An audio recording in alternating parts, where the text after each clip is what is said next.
When an operator taps a start button, an industrial motor spins up to full speed and stays running.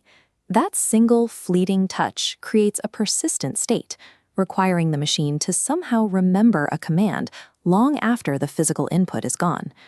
We handle this memory through software, using ladder logic.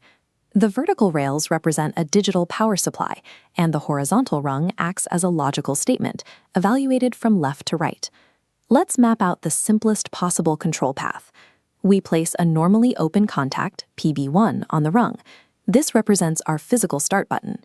At the far right, we connect it to the output coil, K1, representing the motor. Because this contact is normally open, the logical path only exists while an operator actively holds the button down. The instant they release the button, the path breaks and the motor stops. A momentary connection cannot sustain an active industrial process, so we need to construct a logical mechanism to hold the system in an on state permanently. The solution is a seal-in circuit.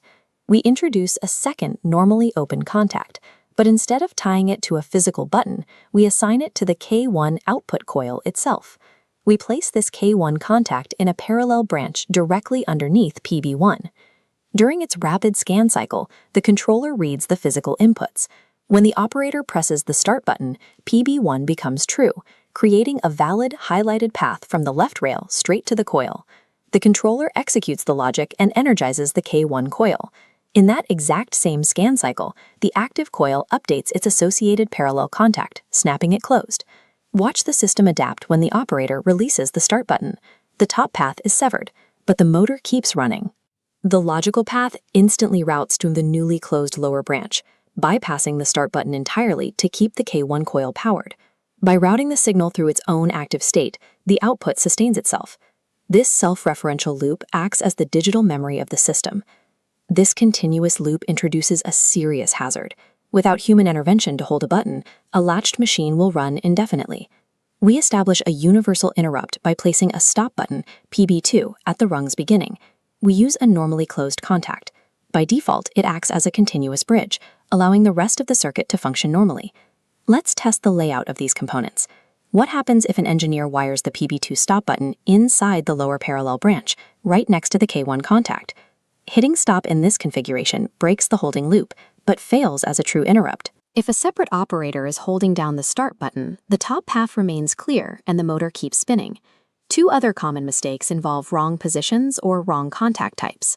Wiring the K1 contact in series rather than parallel prevents the loop from forming, preventing latching. Wiring PB2 as a normally open contact leaves the rung broken by default, preventing start. The controller evaluates statements strictly from left to right.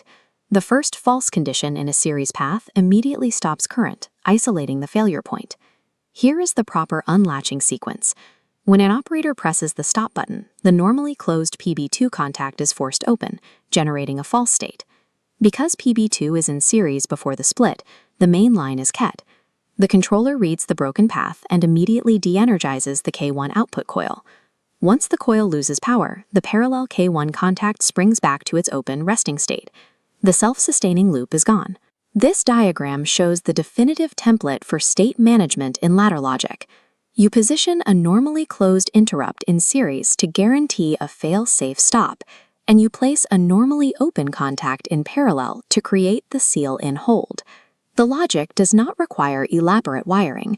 It relies entirely on the continuous, high-speed scan cycle of the controller to turn a momentary push into a stable, reliable digital state.